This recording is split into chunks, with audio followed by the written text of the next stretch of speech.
ازيكم يا جماعة؟ طبعا للأسف يعني صورت الفيديو بعد ما كنت كلت واحدة، فهنستثنيها ونشيلها ونطبق اللي عايزين نقوله على دي مثلا، بغض النظر عن المنتج كمان يعني، أو مش دعاية ولا حاجة، ولكن مكتوب هنا ست قطع.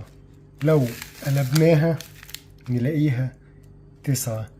فالقصد من الفيديو ده إن إحنا بطبعنا في ناس بتشوفنا 6 واحنا بنشوفهم 9، والعكس احنا 9 وبنشوف، يعني كل واحد بيشوف التاني عكسه.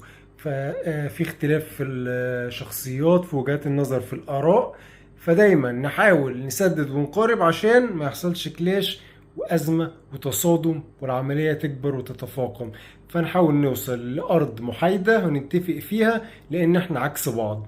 فدايما نحاول يعني نوصل لحاجة ترضي جميع الأطراف، والحافظ والحامي هو الله. لأن الستة والتسعة وجهين لعملة واحدة، ولكن وجودهم مع بعض شيء لا بد منه ولا غنى عنه عشان الحياة تمشي ويكون فيها توازن. فسدد وقارب ونوازن وربنا يسترها علينا. شكرا لك.